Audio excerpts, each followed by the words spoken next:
amigos, seguimos adelante en este continuado. Empezamos con Telenoche. Viviana Ruggiero allí les anticipaba esas situaciones vinculadas a esta controversia entre el sindicato médico y el Poder Ejecutivo. Ahora seguimos, Viviana, en Todas las Voces. ¿Qué tal, Daniel? Buenas noches para todos y ahora bienvenidos a Todas las Voces. Bueno, ¿no será tiempo de bajar un poco la pelota? O de calmar los ánimos, ¿no? Estamos en horas complicadas, ¿no? Sí. El peor momento de la pandemia y también un poco crispados. Sí, sí. Mira, fíjate vos, imaginemos, ¿no?, que somos vecinos, que vivimos pegados. Bien.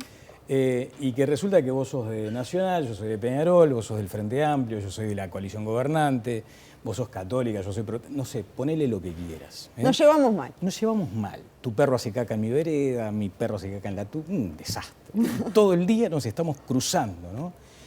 Y resulta que un día empieza un incendio en tu casa. ¿Qué harías? O en la mía. ¿Vos qué harías? Si se empieza a prender fuego en mi casa, ¿vos qué haces? Te ayudo. Por Tiro supuesto. agua. Agua, no nafta. No nafta, no. Agua y no nafta. Exactamente. Esa es la sensación que queda. Que estamos...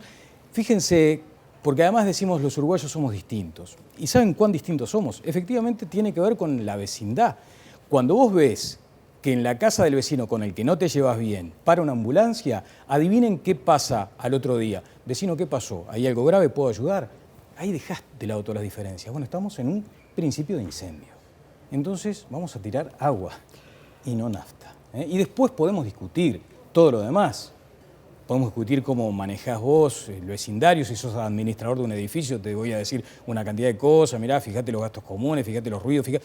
Todo lo podemos cuestionar, pero en otro ambiente, no en el medio del incendio. Totalmente. Primero apagar el incendio y después nos tiramos las facturas, como se dice. Rafael Porzekansky ha sido referencia también en algunos de estos aspectos, porque él, el año pasado, por ejemplo, decía, en el GACH debería haber una mirada de la ciencia social. Buenas noches. ¿Cómo te va, Rafa? Y tiene que ver un poco esto, ¿no?, que estamos diciendo. ¿Qué notás vos en un vuelo de dron, por ejemplo, si vieras la sociedad uruguaya? Bueno, primero que nada, creo que el punto que levantás es interesante. Yo creo que hay que apelar a un debate de buena fe y con un uso responsable de la evidencia. Pero no es necesariamente una situación que tenga que haber consenso total. Claro. ¿Por qué? Porque, por ejemplo, en términos partidarios, la coalición gobernante y el Frente Amplio tienen miradas diferentes y legítimamente diferentes sobre lo que hay que hacer en este momento de la crisis sanitaria. El rol del Estado ha sido tradicionalmente una diferencia central entre la coalición multicolor y el Frente Amplio, ¿verdad? Y justamente estamos en una época pandémica, pero este debate ha estado siempre. Es decir, el Frente Amplio generalmente empuja hacia un mayor rol del Estado. No es excepción en la pandemia. Claro. No está pidiendo que de alguna forma el gobierno restrinja más actividades y que como compensación el Estado tome deuda y haga una erogación mayor protegiendo y compensando a los sectores que quedan económicamente afectados. Pero todo eso se da en el marco de la institución. Está muy bien que suceda, ¿no? Ahí el está. asunto es cuando, volvemos al ejemplo, empieza esa tirantez media como... Eso hasta demuestra que la democracia Miserable. está saludable, ¿no? Que Claro, el gobierno claro, gobierne y que la claro. oposición sea oposición y cuestione. El tema es que, claro, se tienen que propiciar debates de buena fe que fortalecen a la democracia y, repito el otro tema, con un uso responsable de la evidencia. Es decir, con una evidencia que no sea manipulada según la postura de cada uno, sino que realmente se puedan entender a través de un lenguaje común. Que no sea la misma postura, pero que sí sea un lenguaje común. Santiago Mirazo, bienvenido. También virólogo, ya hombre de la casa, podríamos decir. Santiago, ¿vos qué análisis haces de la situación actual? Y además Más desde el punto de vista sanitario. Claro, y que maneja la evidencia, además, ¿no? Como decía Rafa. Buenas noches, antes que nada, un placer acompañar a Rafael en esta jornada. Sí, es el momento más complicado de la epidemia, tú lo decías, Vivi, recién, y claramente debe primar lo que es el pensamiento científico, crítico, las evidencias, lo que debe primar. Estos últimos días, hasta semanas, se ha escuchado mucho de tribuna, por decirlo de una manera, de qué medidas se deben tomar, en qué momento, quién, cómo, dónde, y muchas veces sin un fundamento científico que las avale. Creo que es el momento de escuchar la ciencia, escuchar los informes que se hacen desde la ciencia y junto con ellos tomar las mejores decisiones en los mejores momentos. ¿Sí? Se han tomado medidas hace una semana atrás, veremos qué efecto tiene, pero claramente habría que ajustar un poco más en función de la evidencia que vaya surgiendo, los números, las curvas que estamos viendo y lo que presagiaba el GACH hace un mes atrás que esto iba a suceder. Entonces, con eso empezar a hacer un derrotero de medidas para tratar de resolver este problema que tenemos hoy. En todo esto, en este escenario que tú describís, que lo decíamos acá con Viviana, que es el momento más complejo de la pandemia, ¿cuál es el flanco más debilitado, más complejo hoy por hoy? Hay varios. Desde mi punto de vista hay varios. Uno es lo que es los sistemas de salud. Hablamos de colapso. Bueno, ciertamente hoy estamos en lo que la OMS define entrada en zona roja de saturación. ¿Sí? Más del 35% de los casos de COVID de STI, eso es entrar en zona roja. No significa que hoy haya colapso, porque tenemos una ocupación del 68%. Se habla mucho en las redes. En 2016 tuvimos un 90% de ocupación por CTI por la gripe H1N1. Pero los números indican inexorablemente que vamos en una situación muy complicada si la curva sigue como se está manteniendo hasta ahora, con esa alza incontrolable ya a esta altura y que no parece que se va a frenar. Lo otro que genera mucha preocupación es la conducta de la gente. ¿Sí? No parece haber una reacción en cuanto a la situación que estamos viviendo y particularmente la situación en la cual vamos. ¿Sí? Si bien estamos muy complicados, vamos a ir a una situación peor si la gente no toma conciencia, si no tomamos conciencia como sociedad de que aún muchas de las medidas que contamos para frenar esta curva, para partirla al medio, está en nuestras manos. Ese es un debe que tuvimos como sociedad, yo creo, y va al otro que me planteabas, Daniel. Creo que llegamos tarde al rol de las ciencias sociales y al enfoque sobre entender el comportamiento y la percepción de riesgo de la gente y los factores que afectan la percepción de riesgo. Porque es verdad, se podrá discutir si el Estado puede dar señales para que la gente se cuide más, cerrando actividades, por ejemplo, y demás, pero sin importar el rol del Estado, esta es una pandemia que en parte depende de que la gente cumpla con las medidas. Voy a poner un ejemplo extremo. Si el 80% de la gente creyera que el coronavirus fuera un invento, que es un invento, naturalmente no hay Estado, no hay medida restrictiva que sirva, porque habría un consenso general de que esto es un invento. Obviamente, la gente es muy importante en esta ecuación, y para eso creo que sí, que ahora afortunadamente tenemos más evidencia, empezamos a tener, pero quizás llegamos un poquito tarde. Rafael, en los últimos días supimos que hubo varios casos de COVID positivos que no los tuvimos por lo menos en el momento, y eso empieza a dificultar la tarea, no solo de los estadistas, de también los científicos, sino también la nuestra, la de los periodistas, ¿no? Generar suspicacias, por ejemplo. Claro, 2.607 test positivos fuera de fecha hasta ayer. Hoy se repite esta situación. ¿Cómo complica esto para también seguir y efectivamente tener un monitoreo saludable? Complica. Sabemos que hay equipos, por ejemplo el del GIAD COVID, que están trabajando, que tienen un repositorio de datos. Ojalá que ellos también, para el trabajo de quienes trabajamos justamente con las cifras, puedan hacer una actualización corrigiendo estos desfases en el reporte de números. Y para el común de la gente, yo creo que en este momento puntual hay un mensaje claro. Hoy, si uno toma en cuenta todos estos atrasos y demás, hoy estamos siempre, todos los días, por encima de los 2.000 casos. Desde aquí a una semana atrás, si uno suma esos reportes que luego, esos tests positivos que vienen retrasados, claro, estamos siempre por encima de los 2.000 casos. Es decir, que seguimos en tendencia de aumento. Y el segundo punto, que no me parece menor, de nuevo, y está asociado al tema de la percepción del riesgo, es que casos activos no equivale a casos reportados. Los casos reportados son una fracción de los casos activos, pero hay muchos casos activos que no están reportados. A ver, ¿cómo es eso? Claro, es decir, hay casos asintomáticos que no llegan a testearse. Hay casos que se testean pero está demorado el hisopado. Hay casos sintomáticos, algunos hay en la vuelta, que quizás son síntomas leves y no llaman al prestador de salud. Es decir... ¿Pero esos no reportados están calificados en porcentajes, por ejemplo? Bueno, justamente ahí están las estimaciones. Yo conversaba ayer con Daniel Herrera del GIAD COVID y, por ejemplo, él había hecho una estimación, él decía que aproximadamente podía ser, por ejemplo, de 2 veces o de 2 a 3 veces. O sea, hoy tenemos 1.700 casos, serían 3.400.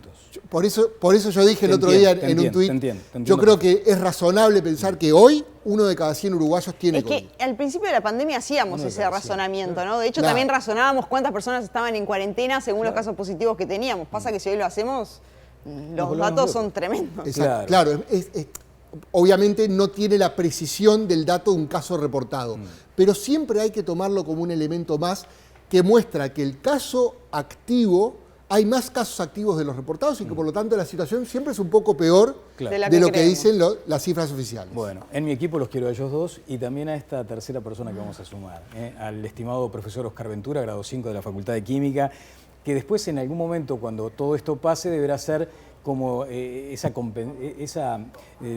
medición de si ganó más amigos o enemigos. Lo que sí se ganó fueron muchos adherentes a su cuenta de Twitter porque iba reflejando en sus gráficas, en sus trabajos, más o menos cómo veníamos. Era un fotógrafo de la realidad.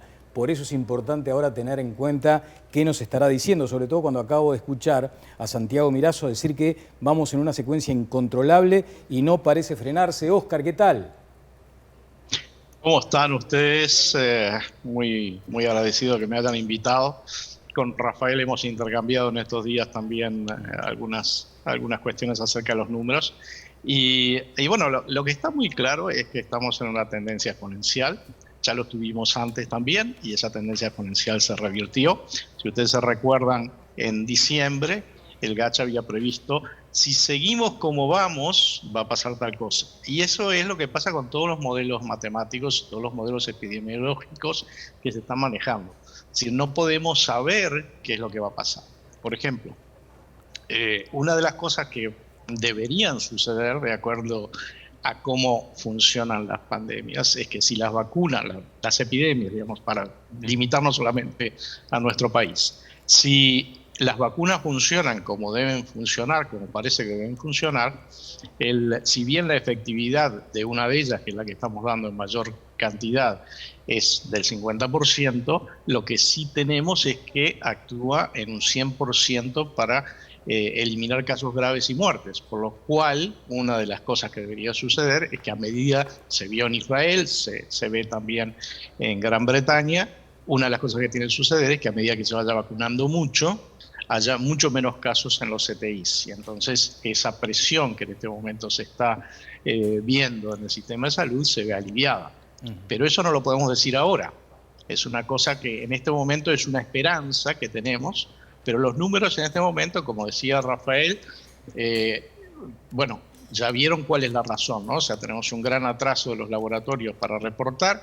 Por ejemplo, hoy están reportando casos de antes del 15 de marzo, si bien siempre lo que sucede es que la mayor parte de los casos no reportados son del tercer y cuarto día anterior al que se está reportando. O sea, por ejemplo, hoy estamos a 29, la mayor parte de los casos no reportados son del 26 y el 27, y ya se puede tener una estimación bastante razonable de cuántos casos hubo el 27 de marzo. Fueron 2.535, con alguna modificación en el orden de las decenas que puede ocurrir luego.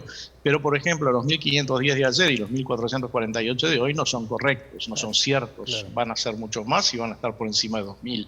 Cuando mañana salga el nuevo reporte en el cual corrige estas cosas. ¿Por qué sucede eso? Porque como tenemos muchos casos, se hisopa mucha gente. Fíjense que estamos en un promedio de más de 13.000 hisopados, reportes de análisis diarios, cuando se acuerdan que antes estábamos 6.000, 7.000, 8.000. Cuando llegamos a 10.000 dijimos, ¡pah! ¡Qué bárbaro lo que podemos hacer! Llegamos a tener 16.000. Entonces eso indudablemente está haciendo que los laboratorios se atrasen. Cuando se atrasa es difícil medir, como decía hoy Rafael. Bien. Ahora, sí. Sí, dale, yo nunca dejo hablar a los periodistas, mejor pregunten. Tranquilo, Óscar, porque lo que sucede es que vamos a tratar de optimizar los tiempos con un dato, además, que ya tiene que ver en este caso con la vacunación. Se había estimado una población objetivo de 2.836.000 personas y hoy se alcanzó un 20%. Esos dos números, ¿cómo hay que interpretarlos en este marco? Bueno, muy favorablemente. O sea, Uruguay está haciendo una campaña de vacunación fabulosa. Esta va a ser la campaña de vacunación más grande de la historia, de toda la historia de Uruguay, porque el objetivo, como vos decís, es 2.700.000. La anterior, que fue muy grande, fue la de gripe del año pasado, que se alcanzó 1 millón. La del 2016 con la gripe se alcanzó las 600.000. O sea que hoy vamos a tener una vacunación mucho más grande y ya estamos muy bien. Si uno lo mira en la comparación internacional, me estoy mirando para el costado porque tengo la otra pantalla aquí, en la comparación internacional con la velocidad de vacunación que estamos llevando ahora, se espera que para el 5 de septiembre de este año tengamos el 70% de las personas vacunadas con 2 dosis. Eso hace que Uruguay esté en el lugar 9 de todos los países que están vacunando, todos los países que están vacunando. Entonces tenés a Israel, tenés a Chile, tenés a Estados Unidos, algunos otros menos comentados como Hungría, y ahí en el lugar 9 está Uruguay, de 155 países. Y si vos te fijás en la cantidad de lo que vos hablabas, el 20%, estamos por encima de Alemania, por encima de Suecia, por encima de Bélgica, de Luxemburgo, de Holanda. O sea, la campaña de vacunación es tremendamente exitosa. Pero de nuevo, pueden pasar cosas que hagan que esa campaña tenga un glitch, ¿no? Le pasó, por ejemplo, a República Dominicana. Es decir, nosotros esperamos, la organización está hecha para que lleguen las vacunas en el momento que tienen que llegar.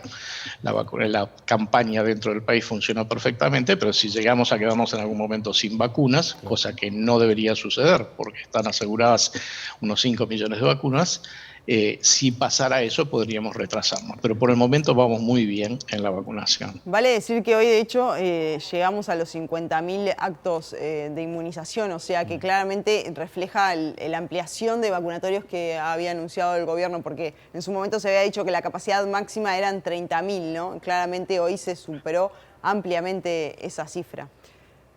Sí, porque lo que pasa es que tenías que dejar lugar para las segundas dosis, porque las tenés que dar al mismo tiempo que seguís vacunando las primeras dosis. Claro. Entonces, en realidad, hoy lo que tenemos es que se vacunaron todos aquellos, o la mayoría de aquellos que se habían vacunado hace 28 días, más todas las nuevas dosis.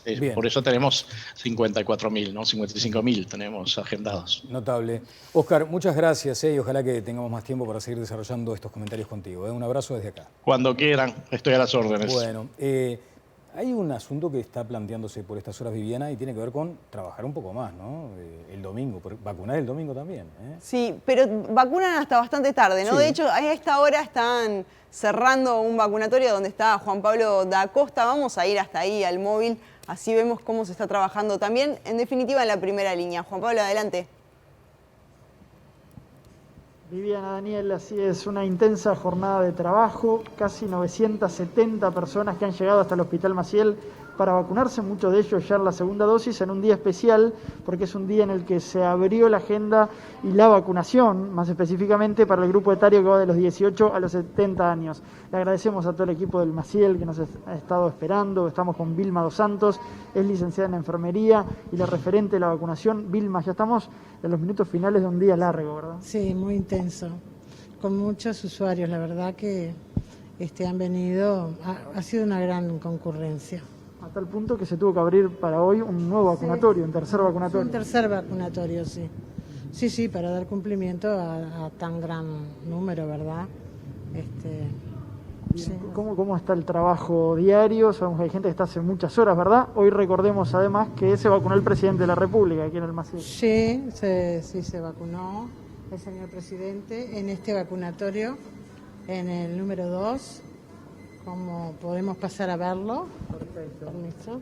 Bien, para que tengan ustedes una imagen de cómo es el proceso, ya lo han visto en distintas ediciones de Telenoche, pero aquí está el trabajo. Con Martín, el administrativo, con Karen, vacunadora, que ya también ella tuvo la experiencia de vacunar a la señora Argimón. A la vicepresidenta de la República. Sí. Karen, para cerrar el móvil, una palabra de una vacunadora. ¿Cómo ha sido el trabajo? ¿Cómo están viviendo todas estas jornadas tan intensas? Y es algo muy emocionante, algo muy, todos los días se aprende cosas nuevas, tanto de la gente como nosotros también. Y la verdad que en este momento que estamos viviendo es todo muy emotivo. Lleva a buen ritmo, pero son muchas horas también, ¿no? Son muchas horas de trabajo, pero a un buen ritmo, sí. La gente está respondiendo viniendo al vacunatorio. Bien. El vacunatorio entonces, o los vacunatorios del Hospital Maciel, que siguen recibiendo una gran concurrencia. Para mañana ya está la agenda. ¿Cuántas personas aproximadamente? Sí, similar a la de hoy, 800 personas. Cerca de 800. Sí. Las semanas anteriores eran unas 400. 874, mañana están en ese número más o menos. Vilma Dos Santos, Karen y a todo el equipo del Maciel, gracias por este tiempo en todas las voces. Bueno, un gusto como siempre recibirlos. Volvemos con ustedes allí, Daniel, Viviana. Bueno, notable, JP, en vivo, son las 21 horas, sí, 40. Sí, están trabajando hasta las 10. Ya, les queda un ratito todavía. Bueno, muy bien. Vamos a un brevísimo consejo.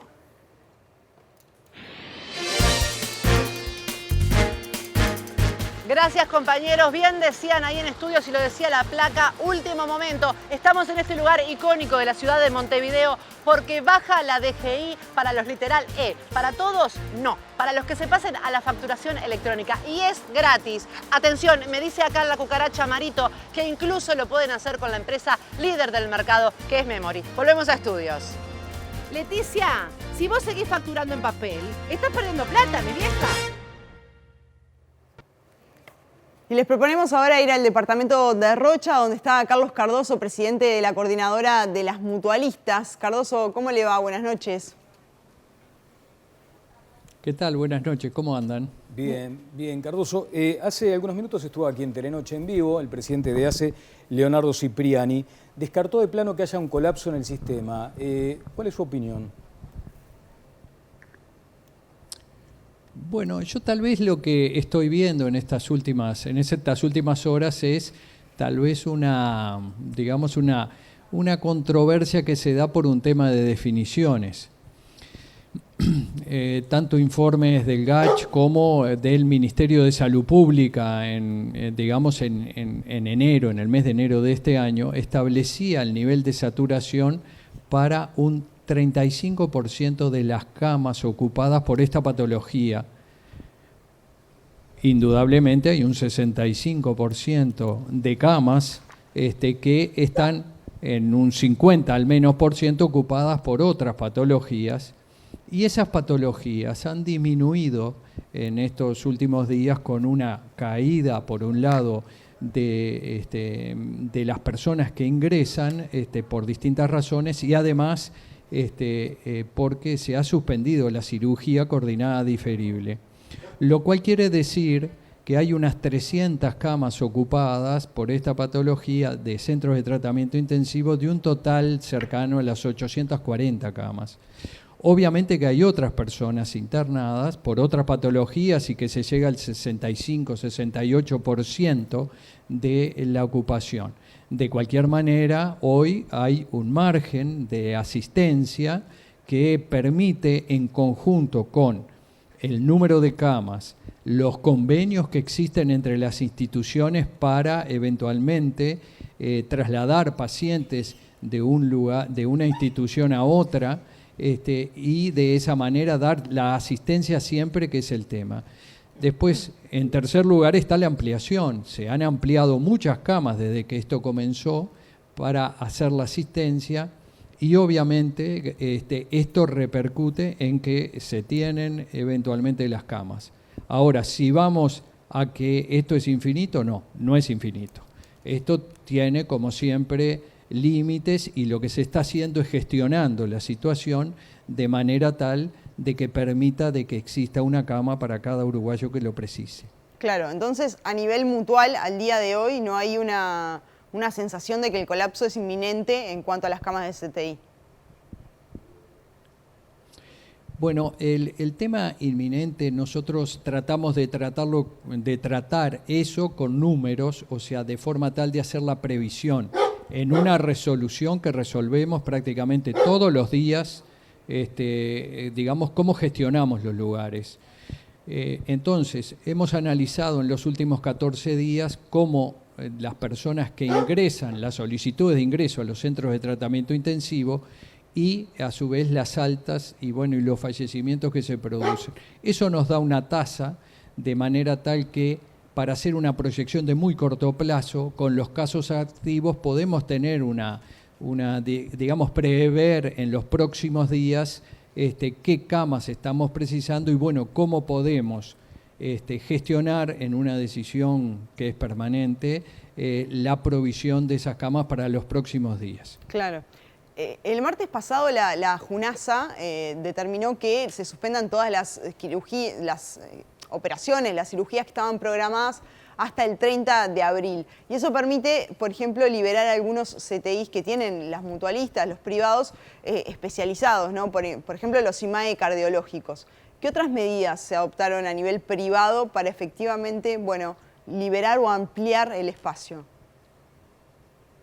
O la capacidad, mejor dicho. Básicamente también también la suspensión de la cirugía coordinada diferible, en definitiva, libera camas para aquellos pacientes que requieren camas de cirugía en el posoperatorio. O sea que no solo se liberan las camas de los CTI específicos de cirugía cardíaca, sino que también se liberan camas eventualmente de los CTI polivalentes.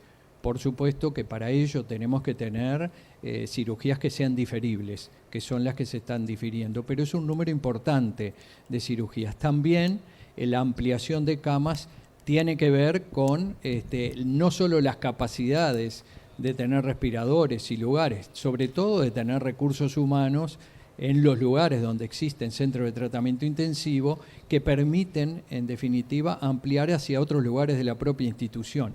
Y la suspensión de las cirugías coordinadas también deja personal capacitado libre para ir a esos lugares a hacer asistencia. O sea que son múltiples las medidas en simultáneo y resoluciones que se están tomando diariamente para que esta disponibilidad esté. Bien, doctor, además, muy brevemente le pido, hubo un cambio notorio con la P1, con esta variante y sobre todo con la eventualidad de que ingrese directamente por la frontera. Ustedes están allí viviendo un departamento fronterizo. ¿Qué advierten a propósito precisamente de esa variante en el escenario actual? Bueno, desde el punto de vista, nosotros sabemos, porque ya hay estudios moleculares en los que, digamos, el principal receptor de muestras de este departamento es el Sanatorio Americano y participa en ese grupo de investigación. Sí. Entonces sabemos que esa cepa está en el departamento. Y una sospecha clínica que podemos tener con razonabilidad es que acá hay elementos adicionales a la cepa habitual que digamos que andaba para generar más casos, sobre todo en casos de fácil contagio en personas más jóvenes. Digamos, desde el punto de vista clínico hay reportes de algunos aspectos con, digamos, alteraciones en la piel de otros departamentos también fronterizos que llevan a la sospecha de que esta cepa anda circulando, aunque no mayoritariamente por ahora. De cualquier manera, este crecimiento exponencial de casos nos tiene que hacer sospechar que anda en una proporción bastante importante y además bastante más extendida tal vez de lo que se ha podido demostrar hoy. Bien, doctor Carlos Cardoso, presidente de la Coordinadora de Mutualistas del Interior, ha sido muy amable. Por favor, estamos a las órdenes. Bueno, esto de la nueva variante, de lo que hemos hablado aquí, ¿no? Sí. Y allí, ¿me permitís el ejemplo? La metáfora del fútbol, siempre. La metáfora del fútbol. No, ¿qué te voy a dar miedo a esta altura? Pero lo cierto es que, ¿se acuerdan? Bolivia, ¿no? Tenía Marco, creo que le decían el Diablo del fútbol. Marco el Diablo Echeverri. Y resulta que esta de la P1 parece ser la variante que tenían en el banco sin que nadie lo hubiera advertido. Y nos cambió todo el panorama, claramente, Santiago. Bueno, es una variante que cambia la situación epidemiológica del país. Lo ha hecho en Brasil y lo hace en Uruguay. Hoy no es la variante dominante, aparentemente, por los datos que hay. Pero es la que nos complicó la vida. Va a ser una variante dominante en el país porque tiene una mayor transmisibilidad en un contexto en el cual hay una gran diferencia entre lo que es la variante P1 y las que circulan aquí en cuanto a su comportamiento, cosa que no sucede en el sur de Brasil. En el sur de Brasil, por ejemplo, está la P1 que compite mucho con la P2, sí. Entonces ahí hay como mayor estabilidad. Sin embargo, Brasil ya está viendo, hay un trabajo publicado hace un par de días, que se asocia la P1 a mayor gravedad en pacientes jóvenes. Esto, si bien no se demostró la presencia de P1 en esos pacientes, puede ser la causa, pero la otra causa puede ser lo que hablamos en el bloque anterior, el enorme, bestial subregistro que tiene Brasil, con tasa de positividad de más del 50%, eso implica un subregistro bestial. Entonces no está claro cuál es la causa, pero claramente la P1 puede ser un motivo de ese aumento. Lo otro es que la P1, si bien los datos que tenemos hasta ahora, tanto de Pfizer, Moderna como AstraZeneca, sugieren que la variante va a ser controlada por la vacunación, si bien la eficacia se reduce un poco. Lo cierto es que los pingos hay que verlos en la cancha. Brasil en eso es un banco de prueba, está vacunando con Sinovac a poco nivel, realmente está en un 2% de vacunación con una sola dosis, no da para sacar ninguna conclusión, pero sí hay que tener en cuenta que esta variante P1 puede reducir la eficacia de la vacunación. No creo que vaya a escapar la vacuna, es bastante improbable, pero esa reducción de la eficacia hace que debamos acelerar los plazos de la vacunación, particularmente con Sinovac, que algunos estudios muy preliminares en Chile muestran que la primera dosis no despierta una respuesta inmune potente como para uno quedarse tranquilo, como sí parece ocurrir con Pfizer y con AstraZeneca. Claro. Rafael, estábamos actualizando los datos de la vacunación del día de hoy. Está ahí por ahí el monitor, capaz que podemos compartirlo. Ahí va. El vacunómetro. El vacunómetro, no me salía. 563.309 en total, ¿no? Más de medio millón de uruguayos ya recibió inmunización. Hoy fueron 51.306 y para mañana hay agendados un buen número también. ¿Cómo has venido siguiendo esta estadística de la vacunación? Decíamos que claramente hemos acelerado en estos últimos días, ¿no? Sí. O ampliado la capacidad, por lo menos. Sí, justamente hace un par de días publiqué un gráfico comparativo de Lo Uruguay. vimos, por eso te preguntamos. Con otros países, ¿no? Mostrando simultáneamente en el mismo gráfico los decesos por millón de habitantes y la vacunación cada 100, o sea, el porcentaje de vacunación. Ahí lo que se ve es que hay un caso notoriamente exitoso, que es el caso israelí, ¿no? Que de hecho empieza a vacunar con un pico, digamos, con los casos en crecida, las muertes en crecida, pero luego va significativamente bajando. Después hay otros casos que ya venían en caída los decesos, pero no vuelven a crecer, o sea que hay un indicador favorable de la vacunación. Esos casos claramente son Reino Unido y Estados Unidos, por ejemplo. En Reino Unido hoy, en Londres, se reporta 0 caso nuevo. Ahí tenemos un dato muy interesante. En un año. En 6 meses creo que decían. Y hubo fallecidos también, 0 ¿no? caso nuevo. Todavía hay fallecidos porque hay un lago, es decir, un delay, ¿verdad? Pero hoy fue el primer día que tuvo 0 casos. 0 casos. En Londres. Sí, es decir, un país que tiene un porcentaje de vacunación muy avanzada. Acá Santiago seguramente pueda explayarse mucho mejor que yo. A ver, Santiago. No, un comentario sobre el caso de Israel, que justo hoy lo comentaba con un colega, que Israel hizo un plan de vacunación con cuarentena. Entonces, una de las explicaciones que se daba sobre eso es que, bueno, como hubo cuarentena, la baja de los decesos fue por la cuarentena y no por la vacunación. Lo cierto es que Israel liberó la cuarentena el 7 de marzo, ya hace 20 días, y esa curva que comentaba Rafael sigue decreciendo constantemente. Ha salido varios trabajos estos días sobre Pfizer en población israelí que confirman una reducción hasta un 80% de las hospitalizaciones con Pfizer con una sola dosis, e incluso una reducción muy importante en la transmisión asintomática. Es decir, que no solamente reduce la hospitalización, la vacunación de Pfizer, sino que además previene la infección. Esto es muy importante. Es importante ver también qué pasa acá con la gente que ya está inmunizada, ¿no? Ver si efectivamente contraen el virus, si efectivamente no logran desarrollar un caso grave, ¿no? Y necesitar internación, por ejemplo. Los datos que faltan justamente son los de Sinovac, que es la vacuna más aplicada en Uruguay. Respecto a Chile, lo comentaba hace un ratito, se ha visto datos muy preliminares que la primera dosis no genera una respuesta inmune potente, pero la segunda dosis, ¿sí? En fase 3, estudio de Chile, un 90% de efectividad, no un 50, un 90%. Está bien. Después quiero preguntarle a Santiago también lo que todos en algún momento comentamos en nuestras casas, en nuestros ámbitos, ¿no? ¿Por qué le pega distinto la enfermedad a la gente, de acuerdo a su edad? Es una cosa que llama la atención, porque te dicen, falleció este tipo, joven, deportista, andaba bien, no tenía comorbilidades, y de repente te encontrás con un señor añoso, yo qué sé, 90 y pico, que sale airoso de la enfermedad, ¿no? Hay varios casos. Hay varios casos y yo no sé si hay evidencia científica como para responder desde ya esa pregunta, pero se lo voy a preguntar a Santiago en un ratito. Nos vamos, Viviana, con Marcelo Ferreira, es referente COVID allí en el departamento de Rivera, en una mutualista de Rivera, y decía recién Santiago, hay un subregistro bestial en Brasil. Bestial. Eso asusta porque además tenemos esa sensación de que la frontera seca no hay con qué darle. Sigue siendo el talón de Aquiles nuestro, ¿no? Marcelo, ¿qué tal? ¿Cómo le va? Sí, buenas noches. Bueno, esto que veníamos escuchando aquí con el panel, el doctor Mirazo decía precisamente eso, ¿no? Tenemos un subregistro bestial, tenemos la N1 que nos está complicando. ¿Cómo se está viviendo en ese departamento que creo que no hubo un solo momento, creo que un par de días estuvo en naranja, pero volvió siempre al rojo? ¿Cómo se está viviendo ahí?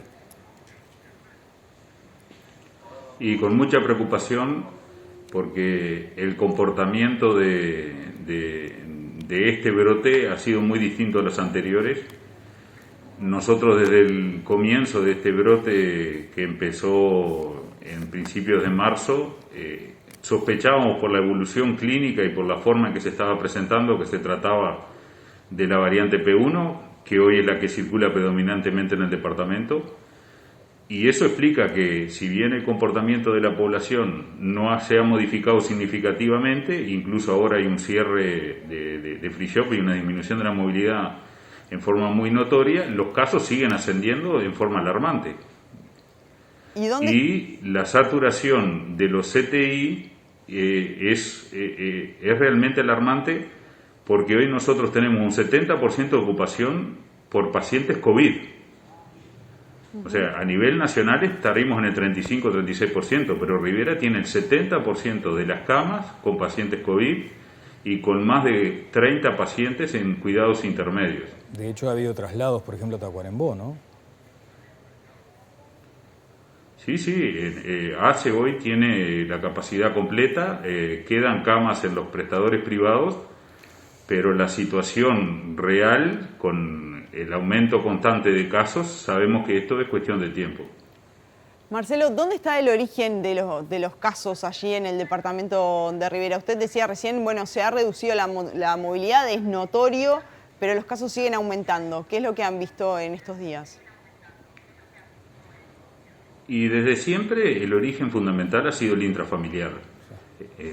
Los últimos datos que nosotros tenemos es que más del 80%, hoy además tenemos el grave problema de que el seguimiento epidemiológico es imposible en una transmisión comunitaria sostenida, porque es humanamente imposible llamar a 178 personas, sacar a los contactos, poder llegar a tiempo a llamar a esos contactos. Entonces hay toda una logística que durante mucho tiempo dio resultado y permitió que Rivera, que estaría en su quinto brote hoy, porque recordemos que Rivera fue siempre el talón de Aquiles del país y hemos tenido brotes desde el principio, pero en este momento esa estrategia no está siendo posible.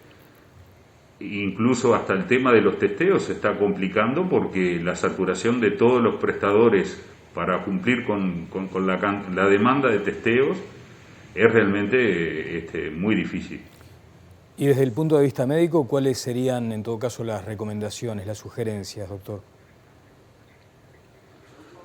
Y bueno, nosotros cuando empezamos a visualizar que Rivera, fundamentalmente, y hablamos de Rivera porque siempre es la frontera seca más extensa. Nosotros sabemos de la frontera de Rocha, el Chuy, pero terminó el verano y vimos que los números en Rocha descendieron porque el tráfico de personas a ese lugar ha disminuido significativamente y por tanto bajaron los casos. Pero acá en Rivera nosotros somos una ciudad binacional y en ese contexto el doctor Javier Dutil, que es un internista de nuestra mutualista, planteó hace mucho tiempo el hacer un escudo inmunitario en el departamento de Rivera y en la frontera seca. Y hoy, sabiendo que la única salida que tenemos es la vacunación, creo que una estrategia que debería planificarse es intensificar el ritmo de vacunación, que no es malo en Rivera, pero Rivera tendría que ser el primer lugar en el país en lograr el 70% de inmunidad. ¿Por qué? Porque necesariamente hay muchos compatriotas riverenses que viajan por motivos laborales, y hablando fundamentalmente de la policía y del ejército, que viajan fundamentalmente a Montevideo, en la parte carcelaria, en el Ejército Nacional, y esas personas pueden ser las que sigan trasladando esta cepa P1. Sabemos que además Brasil va a ser una fábrica de nuevas cepas, porque con ese nivel bajo de diagnóstico, con un nivel muy bajo de inmunización, con un sistema saturado. Porto Alegre hace semanas que tiene los CTI saturados. sabemos que es el escenario ideal para que capaz que entre un tiempo no estemos entre la P1, sino estemos entre otra variante peor que la que tenemos hoy. Marcelo, perdón, pero ¿por qué no avanza más rápido la vacunación en Rivera? ¿Cuál es el escenario? Porque de hecho al principio de cuando comenzó la vacunación en Uruguay, una de las informaciones que circuló es que los vacunatorios en Rivera estaban vacíos. Entonces, ¿cuál es el tema? No hay brazos, no hay capacidad, no llega la cantidad necesaria de vacunas. ¿Por qué no se avanza más rápido? Bueno, el tema ese de que no hay brazos fue un problema del agendado, como ocurrió hoy, el día lunes, que se iba a empezar a vacunar en las villas y el sistema electrónico no agendó, entonces se perdió un día, se va a empezar a vacunar mañana, y en realidad nosotros sabemos que hay miles de riverenses esperando que se le agende. El tema es, con 3 vacunatorios que están empezando a dar la segunda dosis, ahí nosotros perdemos una capacidad de vacunar a nueva gente, porque en esa hora se está volviendo a dar el refuerzo, que hay que hacerlo y que es fundamental, pero si no se abren nuevos vacunatorios y si no hay un envío masivo de vacunas al departamento, no se puede generar este escudo inmunológico que de la otra manera va a llevar de 4 meses mínimo el cálculo que hacemos nosotros, y que creo que esos tiempos no lo tiene ni Rivera y no lo tiene el Uruguay. Bien, doctor, le queremos agradecer al doctor Marcelo Ferreira, referente COVID allí en Rivera, que está pidiendo ese escudo inmunitario, pero para lo cual hay que tener vacunas. Ese parece ser un asunto que deberá resolver la autoridad en las próximas horas. Muchas gracias, doctor. Muchas gracias y a las órdenes. Laura Olivera Salas es una periodista uruguaya que está en San Pablo. Estaremos con ella en minutos, Viviana. Sí, pero nos vamos a ir a Argentina primero, porque el presidente de la República está dando a esta hora una entrevista en vivo allí en el canal TN, así que vamos a escuchar al presidente. ¿Tiene algo de evaluación? Perdón, presidente. Perdón, ¿le puedo hacer una pregunta sobre eso? Hubo un país que vetó ese párrafo de la declaración. ¿Ese país fue la Argentina?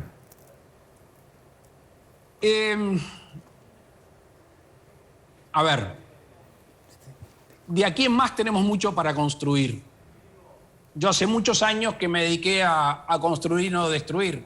Todos sabemos que es más fácil romper, todos sabemos que es más fácil llevarse por delante cosas, pero cuando uno tiene una asociación como es el Mercosur, una asociación que entre otras cosas actúa por consenso, esa unidad y esa construcción tiene que extremarse en cada uno de nosotros. Toda esta previa que te hago es para simplemente dejar abiertas todas las puertas para que los países socios del Mercosur vean en este bloque y vean en el avance con otros bloques y en la flexibilización, insisto, algo virtuoso y no algo que nos empantane y algo que nos termine cerrando más. Ahora, presidente, yo escuché esto de parte del presidente Valle de Uruguay, de parte del presidente Tabaré durante sus 2 mandatos y de parte del presidente Mujica, dicho tal vez de una manera mucho más fuerte que la que está diciendo usted. ¿Usted cree que a esta altura, después de casi 20 años de que Uruguay está planteando esta posición, hay la posibilidad de una solución a este problema que plantea Uruguay? Y creo que lo está planteando también Brasil, creo que lo está planteando también Paraguay, con distinto énfasis, pero lo están planteando. ¿Usted cree que hay una solución?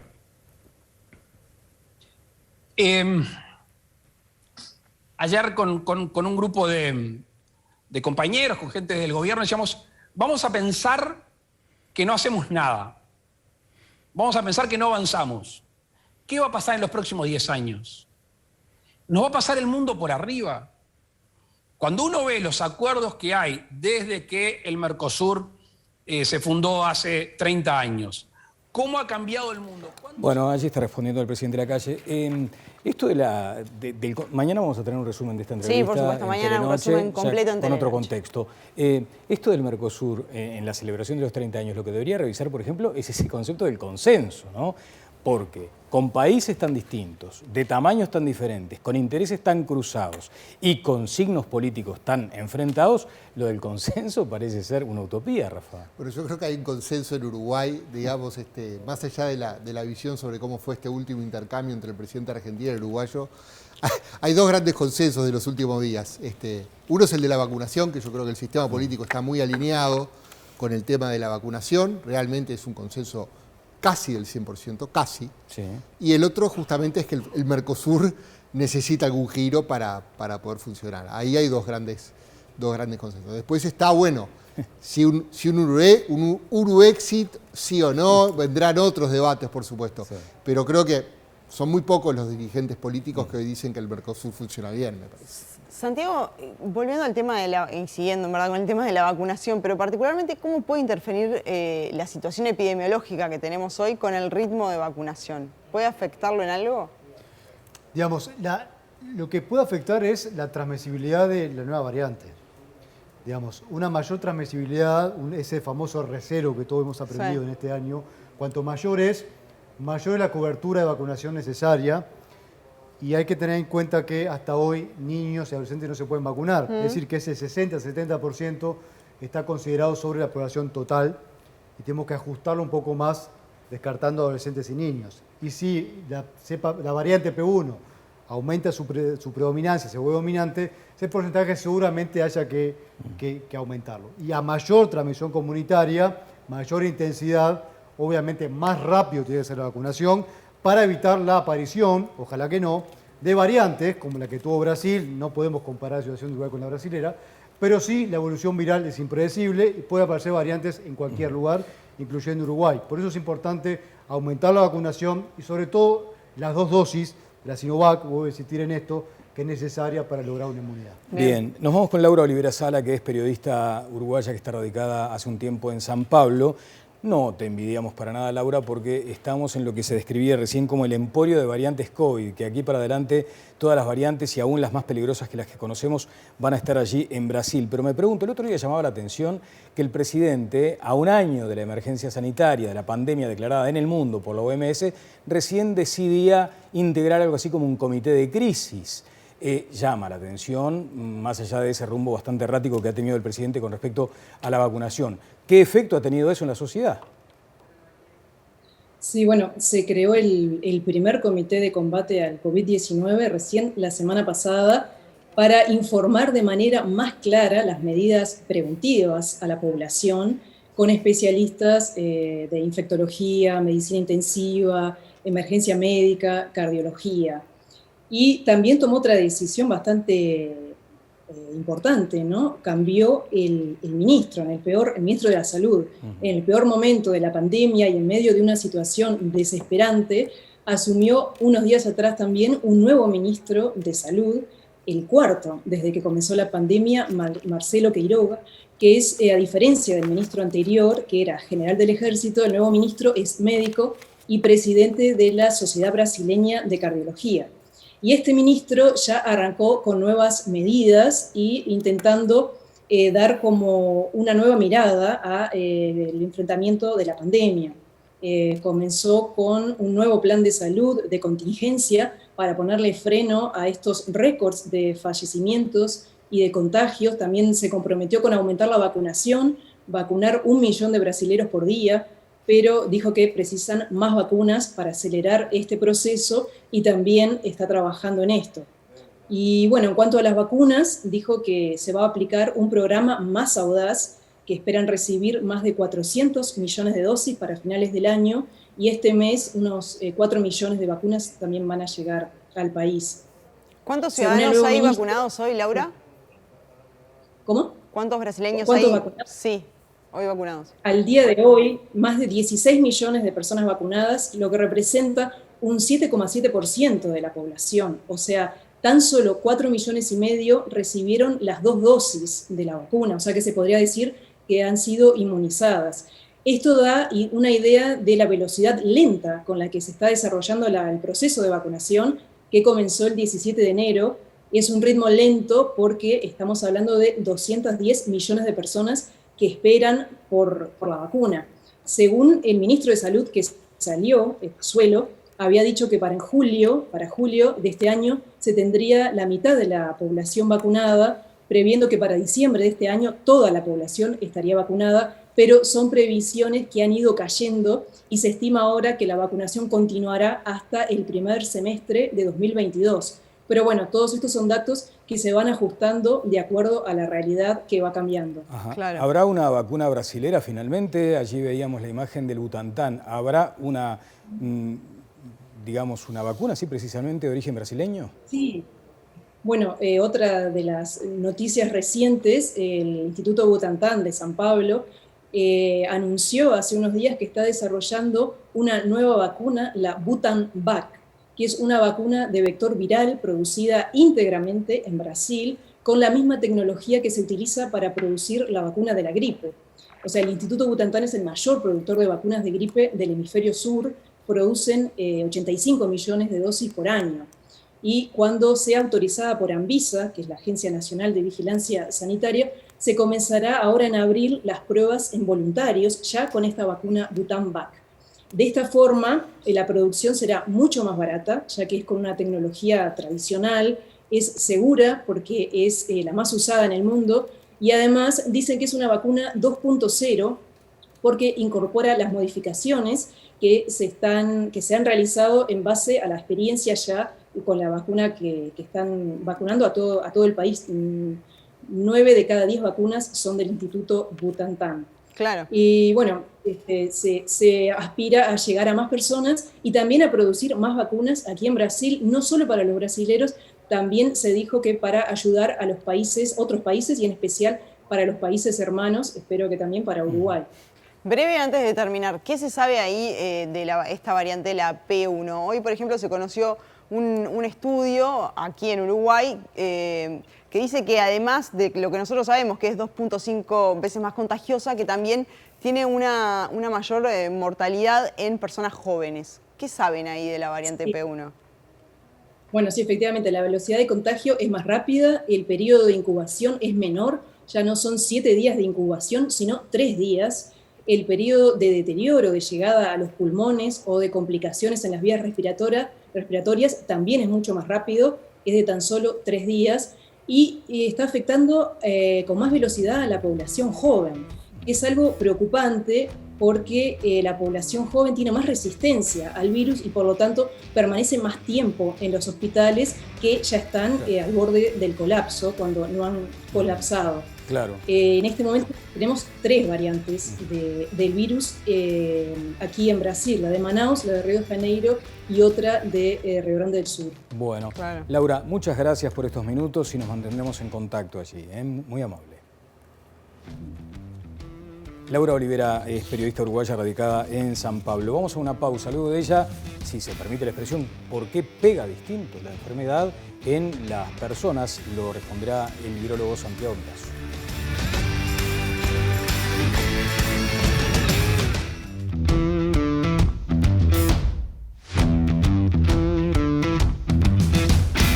Seguimos adelante en Todas las Voces y quedaba planteada esa pregunta que muchos de ustedes seguramente en la calle también se la hacen. ¿Por qué pega? Creo que el término no es correcto, pero ¿por qué afecta en todo caso distinto a los distintos pacientes la enfermedad? Santiago. Bueno, es una pregunta muy difícil de contestar, sobre todo desde la virología, ¿no? En este momento, además, más médico-clínica. Hay muchísima información, muchísimas evidencias preliminares. Respecto a un COVID-19 grave, por ejemplo, hay algunas evidencias que sugieren que ciertos grupos sanguíneos pueden tener más resistencia que otras. Hay cofactores de riesgo claramente que hacen que un COVID-19 sea más complicado. No me quiero meter en eso porque no es mi tema. Lo que sí es claro es que, lo hablamos fuera del aire, hay una tendencia a que los casos graves sean en personas edades adultas. Claro. Mayores de 60 años. No solamente ancianos, como se pensaba hace un tiempo, sino que personas mayores de 60 años. La tendencia es esa, ¿no? A mí lo de Bolivia, el partido de Bolivia me hizo acordar al tema de la reinfección. ¿Qué sabemos hoy con el tema de la reinfección? La reinfección con la misma variante sigue siendo un fenómeno raro. No es frecuente que en un periodo de 6 o 8 meses, entre las 2 infecciones, sea la misma variante. Si eso ocurre, es un fenómeno muy extraño, y si es más frecuente es porque están jugando 2 variantes distintas. La P1 se la ha asociado a casos de reinfección, particularmente en Manaus. De la primera ola en Manaus de abril del 2020 fue una ola bestial, que se asume que la población alcanzó una inmunidad de rebaño de tan grande que fue. Y ahí se empezaron a ver casos de reinfección con esta variante P1.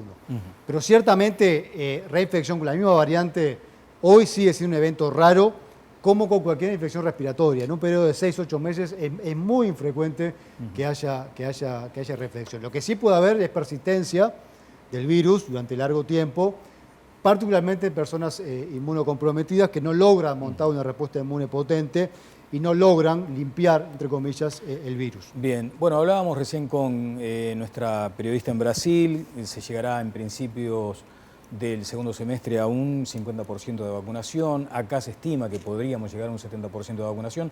Vamos a trasladarle esa consulta a Carolina Amoroso. ¿Cómo va el ritmo de vacunación en la República Argentina? Carolina es periodista de TN, ¿qué tal? Buenas noches, ¿cómo estás?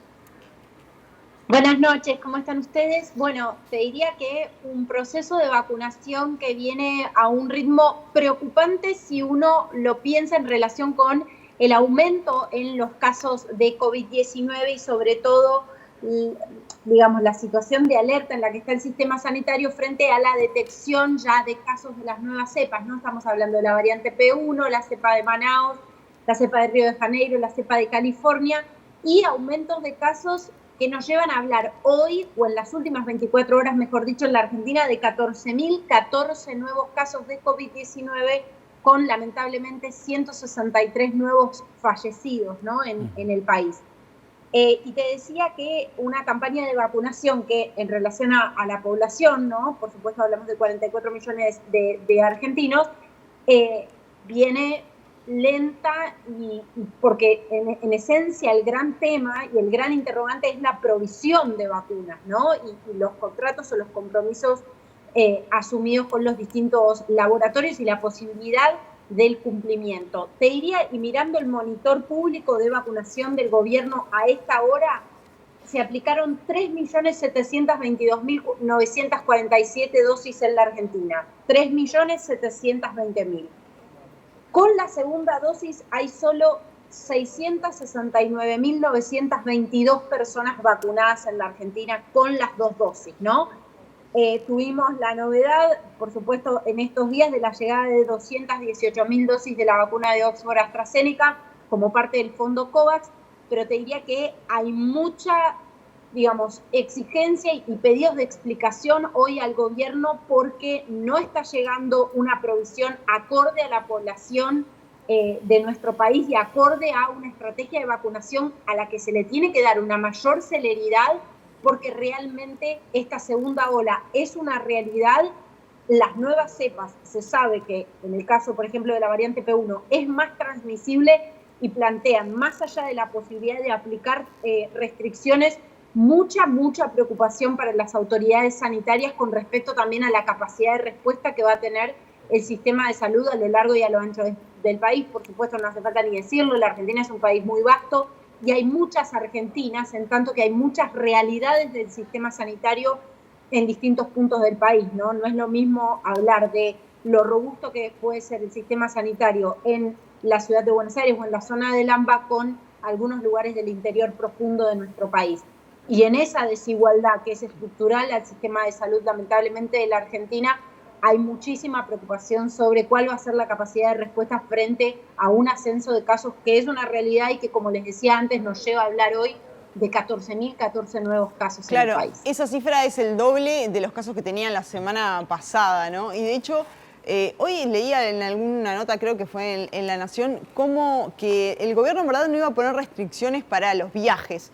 Entonces me lleva esto a preguntarte cómo está hoy Argentina, o sea, en cuanto a la movilidad, ¿cuáles son las medidas que están vigentes? Bueno, las medidas que están vigentes, te diría que se cancelaron vuelos a Chile, Brasil y México por la situación epidemiológica, ¿no? Entonces, bueno, también hay, por supuesto, gente que ha viajado y que manifiesta mucha preocupación sobre cómo va a ser su regreso al país. Hay mucho foco puesto en la frontera, sobre todo por lo que es la situación principalmente en Brasil, ¿no? Y me imagino que el foco de preocupación debe ser el mismo para ustedes en el Uruguay, ¿no? Pero hay mucha preocupación por lo que puede pasar en las fronteras porque bien sabemos, y esto es una realidad que atraviesa toda América Latina, tenemos fronteras muy porosas, ¿no? y la posibilidad de implementar restricciones que sean de efectivo cumplimiento y que permitan contener la situación epidemiológica en distintos puntos es difícil. Pero me parece que el foco está puesto para las autoridades argentinas en lo que suceda en las fronteras y en acentuar los controles en el regreso a la Argentina. O sea, hoy hay un PCR obligatorio en el regreso a la Argentina que tiene que ser pagado por quienes reingresan al país y un seguimiento también de las personas que vienen al país, que tienen que desarrollar la cuarentena, sí, por supuesto, con un caso negativo, con un hisopado negativo, tienen que llevar adelante la cuarentena en sus domicilios, pero se va a realizar un seguimiento, y acá me parece que está el foco de la estrategia sanitaria, ¿no? Aislamiento para hacer un seguimiento y poder monitorear al menos qué sucede con aquellos que regresan al país, ¿no? Porque, claro, hay mucha preocupación por la propagación de las nuevas cepas, ¿no? Carolina Moroso, periodista de TN, muchas gracias, como siempre, un abrazo desde acá. Gracias a ustedes, buenas noches. Bueno, estamos ya casi en el cierre. Tenemos un tweet de la doctora Karina Rando que nos mira, ¿no? Pero antes, allí está, mirá. Equipo de vacunatorio Casupá vacunando el EPEM de Florida. El EPEM son los centros de ancianos, ¿no? Los residenciales de ancianos. Hoy, dice, este mensaje acompañaba una caja de bombones y un deseo común de los uruguayos. Mensaje, obviamente, del personal de Florida. Allí está, por ejemplo, el nombre de la integrante del equipo. Y aquí está, este era el cartelito o el billetito que estaba acompañando esa caja de bombones. Equipo de vacunación, muchas gracias por su excelente labor y dedicación para que esto termine pronto, ¿eh? Es verdad, que termine pronto. Y este es el equipo de vacunación. Saludamos a este equipo de Casupá y a todos los equipos diseminados a lo largo y ancho del país, como se Claro dice. que sí. Qué buena vista que tenés, Castro, para leer todo eso del montonito. Pero mira que lo tenía acá también, por las dudas. Rafa, foto y película de lo que... ¿Te acordás, no? Sí. Siempre me gusta quedar con eso. Con Exacto. A ver. La foto, sí. Hoy Uruguay está en un diluvio. Sí. Cuando hay diluvio solo vemos el agua. Es decir, son muy malos los datos. Si se comparan a datos previos que teníamos, peor aún, porque vemos ese crecimiento exponencial. Pero una película importante. Uruguay, en el concierto latinoamericano y también comparado a países europeos, en el acumulado desde que empezó la pandemia, todavía comparativamente tiene niveles de mortalidad bajos. ¿Cuál es la apuesta? Tratar de preservar el máximo posible ese crédito. Uruguay ahorró mucho y después empezó a gastar de alguna forma ese crédito que tenía, digamos, de tan baja mortalidad. Por eso digo, también mirar esa película. Hoy Reino Unido, Israel, Estados Unidos son ejemplos por la vacunación masiva y porque los casos los casos y muertos están en verdadera picada. Pero la pasaron muy mal y tuvieron tasas de mortalidad altísimas.